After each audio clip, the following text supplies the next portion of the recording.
Halo, selamat pagi anak-anak ibu kelas 9. Tidak terasa ya, anak-anak ibu sekarang sudah menjadi anak yang paling tertua di sekolah kita. Jadilah anak-anak ibu menjadi contoh bagi adik-adiknya kelas 7 dan kelas 8. Lama kita tidak berjumpa, sudah hampir setengah tahun karena pandemi COVID-19, tapi kita tetap bersyukur, berdoa, mudah-mudahan cepat dapat berlalu supaya kita dapat berkumpul kembali di sekolah yang kita cintai. Nah, anak-anak ibu, sebagai umat Kristen, setiap kita mau memulai kegiatan kita, selalu kita awali dengan berdoa. Mari kita membuat tanda salib demi nama Bapa dan Putra dan Roh Kudus. Amin. Ya Allah, Bapa kami yang bertahta di kerajaan surga, kembali kami mengucapkan syukur dan terima kasih kepadamu Tuhan atas berkat, penyertaan dan perlindungan-Mu buat kami. Sehingga pada pagi hari ini kami dapat melakukan kembali proses belajar mengajar kami, walaupun melalui daring ya Tuhan, tetapi dapat kami laksanakan dengan baik. Kami mohon kepadamu Tuhan, hadirlah Engkau di tengah-tengah kami, supaya kami dapat melakukan segala aktivitas kami yang sesuai dengan kehendak-Mu. Berkati kami guru-guru yang ada di SMP Katolik Trisakti 2 ini Tuhan. Berikan kepada kami kesehatan dan panjang sabar untuk dapat mendidik dan mengarahkan anak-anak didik kami ini. Begitu juga dengan anak-anak didik kami. Sadarkan mereka Tuhan akan tugas dan tanggung jawab mereka sebagai seorang siswa, supaya mereka dapat mencapai masa depan yang lebih baik Tuhan. Dan tak lupa juga kami berdoa untuk kedua orang tua anak didik kami, dimanapun mereka berada. Berkati juga mereka Tuhan, berikan kesehatan panjang umur serta rezeki, supaya mereka dapat memenuhi kebutuhan hidup mereka sehari-hari. Masih banyak Tuhan yang kami inginkan daripada-Mu pada hari ini dan untuk hari-hari yang selanjutnya. Kepadamu lah kami serahkan jiwa dan raga kami. Kami ini adalah manusia yang biasa, yang tidak pernah luput dari segala dosa dan kekurangan. Ampuni kami Tuhan akan dosa dan kekurangan kami itu, supaya kami layak menjadi anak-anak-Mu. Doa kami ini kami sampaikan kepadamu melalui anak Yesus Kristus Juru Selamat kami yang hidup. Amin. Demi nama Bapa dan Putra dan Roh Kudus. Amin. Nah, baiklah anak-anak ibu, materi kita hari ini yaitu tentang seni lukis. Adapun materi ini kita pelajari pada hari ini, tujuannya adalah supaya anak-anak ibu dapat mendefinisikan pengertian seni lukis, menjelaskan tujuan berkarya seni lukis, mengidentifikasi berbagai aliran karya seni lukis, membuat sketsa dengan berbagai tema, dan yang terakhir kami harapkan anak-anak ibu dapat berkarya seni lukis dengan berbagai media yang ada di lingkungan sekitar kita. Baiklah anak-anak ibu, kita awali dengan apa itu seni lukis.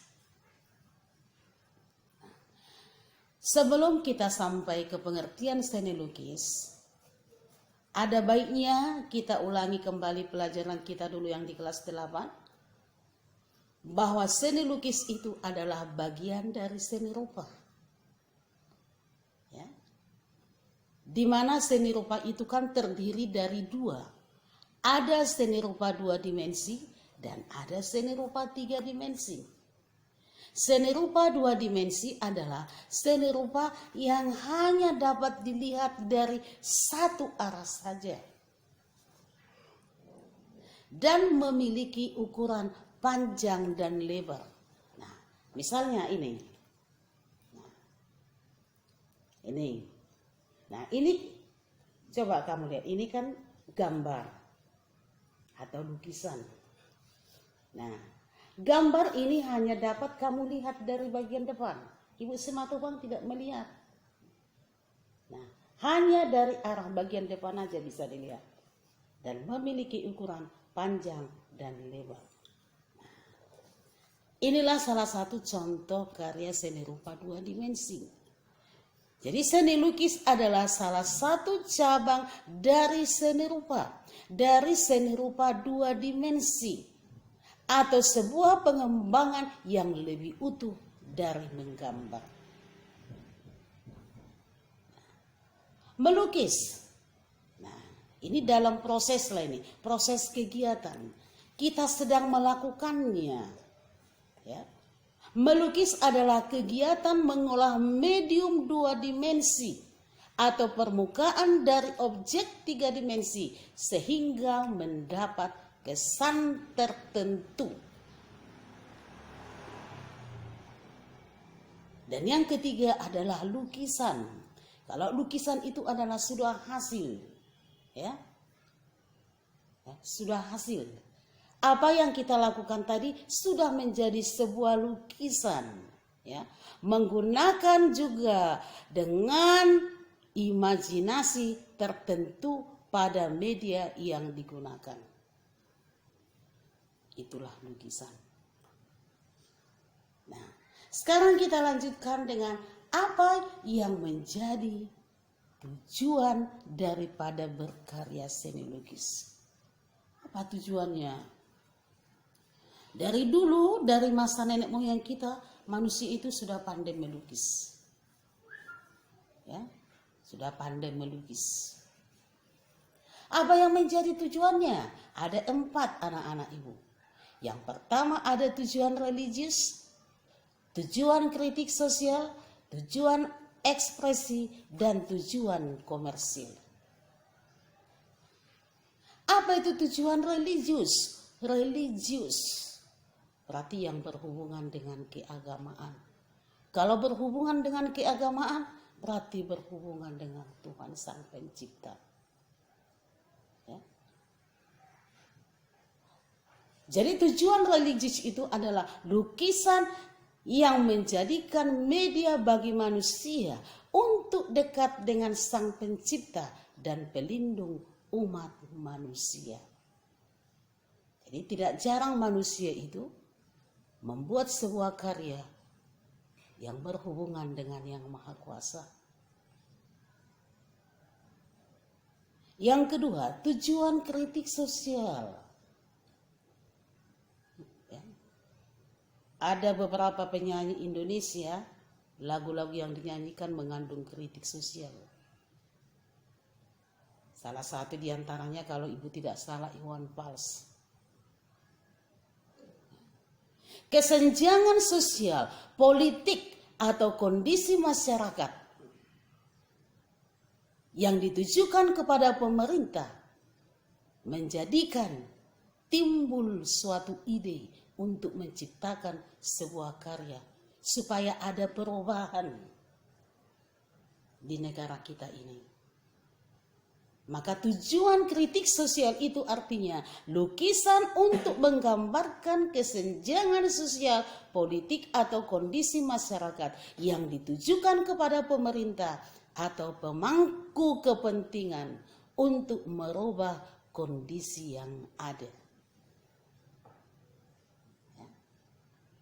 Yang ketiga, media ekspresi. Ungkapan jiwa. Tidak selamanya kita merasa senang. Tidak selamanya kita merasa bahagia. Kadang-kadang ya kita bisa merasa sedih. Misalnya ada seorang perempuan putus cinta. Karena diputuskan pacarnya, dia menangis. Sakitnya ku di sini, ya kan? Nah, ini dia. Ya. Lalu diungkapkanlah itu melalui sebuah karya, bukan hanya melalui suara, melalui karya juga bisa, melalui lukisan juga bisa.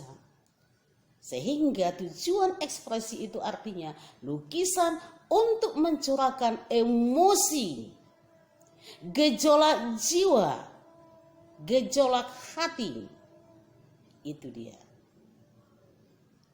Dan yang terakhir adalah tujuan komersil. Kalau dikatakan di sini komersil berarti ada yang diinginkan, mau mendapat keuntungan, ya.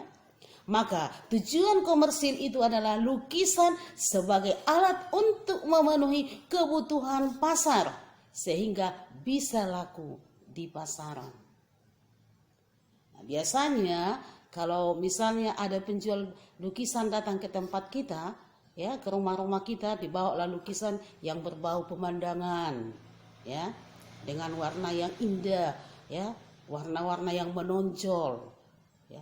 Tujuannya adalah supaya, ya, para konsumen tertarik untuk melihat karya itu dan ingin membelinya.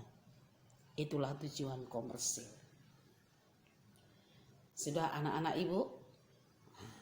Kemudian kita lanjutkan dengan alur dalam karya seni rupa, ya. Kita lihat aliran seni lukis, lihat alurnya, lihat skemanya. Nah, coba diperhatikan aliran dalam seni lukis. Lihat ini, aliran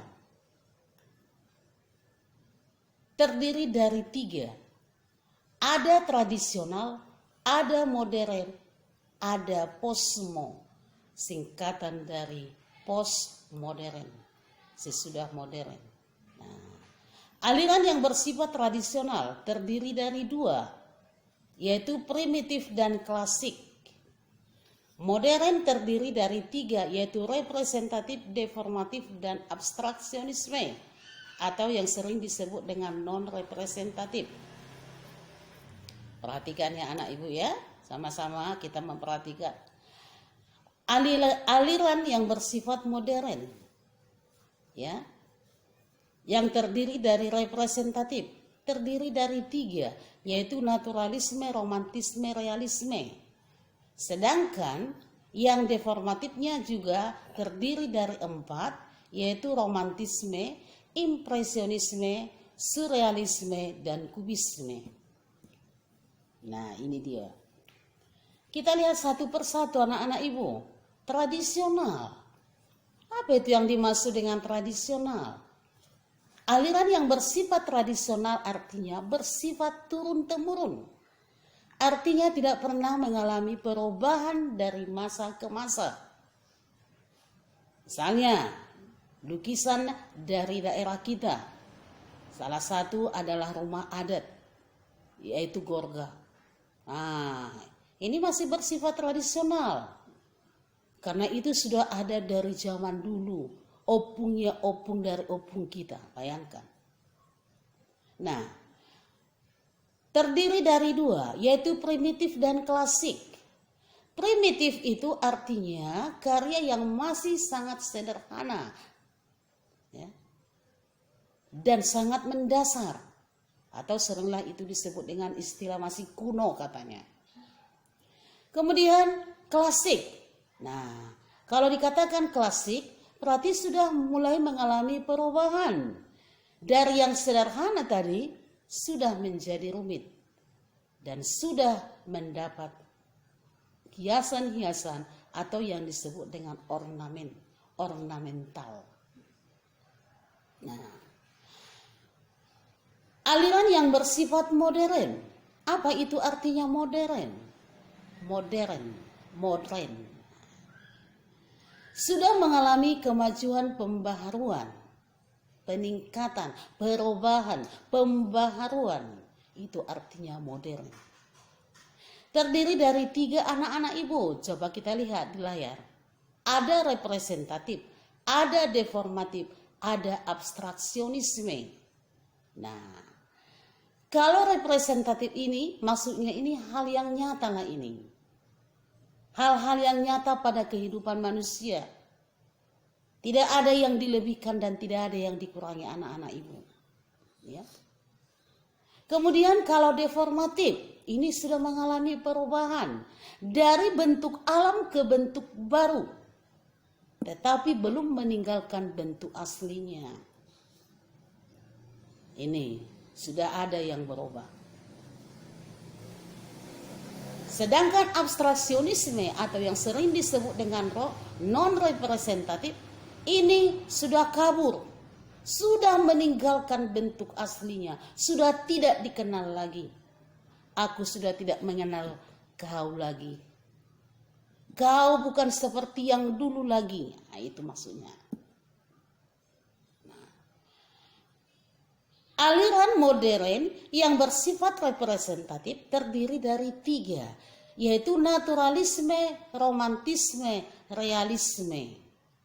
Apa itu naturalisme? Naturalisme adalah aliran seni rupa yang penggambarannya alami atau sesuai dengan keadaan alam. Maka tidak jarang anak-anak ibu kalau disuruh menggambar, coba gambar dulu anak ibu. Kita hari ini menggambar bebas. Maka anak-anak ibu sering itu menggambar pemandangan alam. Nah, lihat ini. Ini contohnya.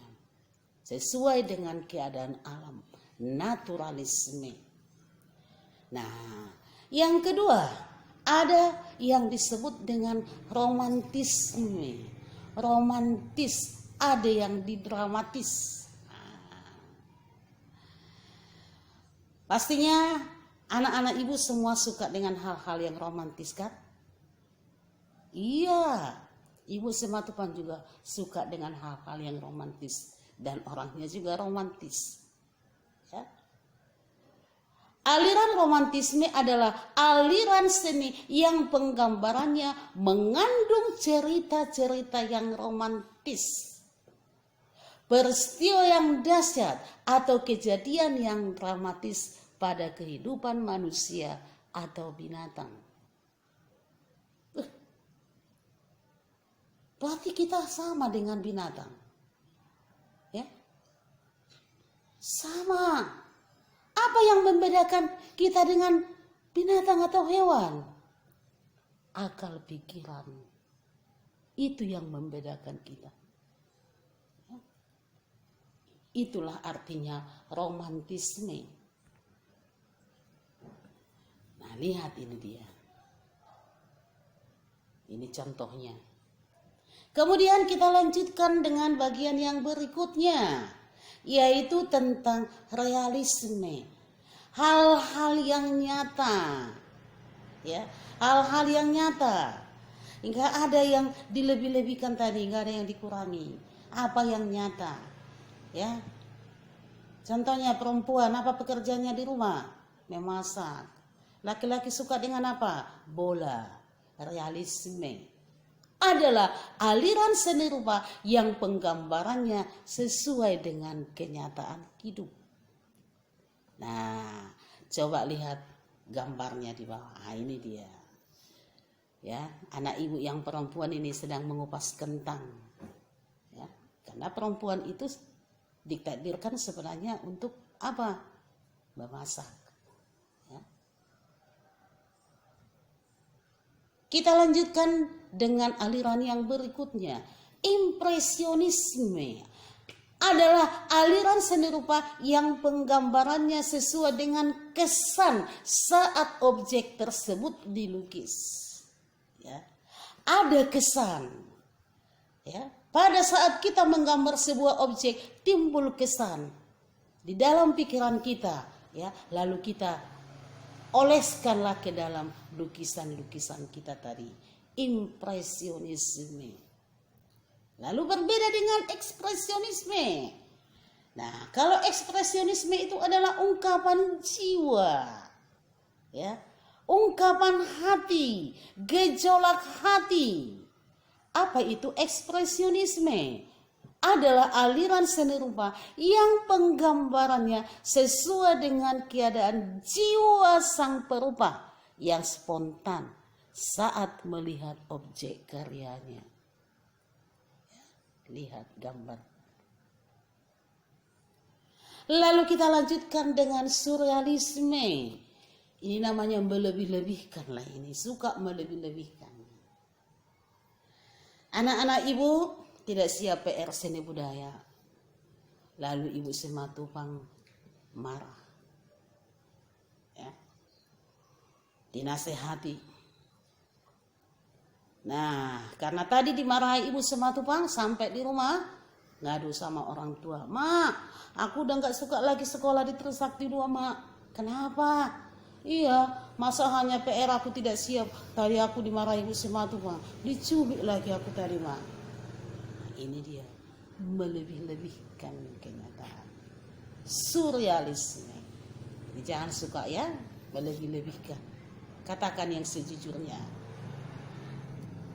Nah, ini dia. Ya. Dari bulan ya. Ada sinar dia pegang, ya kan? Tidak masuk, kurang masuk di akal sebenarnya. Lalu yang terakhir adalah kubisme. Kubisme adalah aliran seni rupa yang bentuk dasarnya kubus. Dapat kamu lihat melalui gambar berikut ini. Dan yang bagian yang terakhir tadi adalah postmodern, sesudah modern. Adalah aliran seni rupa yang memiliki ciri bebas, tidak punya aturan, dan mengandung kritik sosial. Inilah arti daripada kubisme. Nah, hari ini anak-anak ibu, dari tujuan pembelajaran yang ibu sampaikan tadi, 3, saya anggap anak-anak ibu nanti sudah bisa menguasainya, yaitu kamu sudah tahu apa itu tadi seni lukis, tujuan berkarya seni lukis, dan aliran karya seni lukis. Nah, supaya lebih memahami, coba dibuka buku paket seni budaya kita kelas 9, buka halaman 3. Buka halaman 3 sampai halaman 9. Ya, catat. Ya, catat di buku tulis, masih mencatat ya anak-anak ibu, dan pelajari. Minggu depan masih ada lanjutannya, Catatannya ibu lihat sudah lengkap. Ya. Oke, sampai di situ dulu anak-anak ibu. Tetap jaga kebersihan, jaga kesehatan, dan selalu kita tutup dengan doa. Mari kita berdoa demi nama Bapa dan Putra dan Roh Kudus. Amin. Kemuliaan kepada Bapa dan Putra dan Roh Kudus, seperti pada permulaan, sekarang, selalu, dan sepanjang segala abad. Amin. Demi nama Bapa dan Putra dan Roh Kudus. Amin. Dan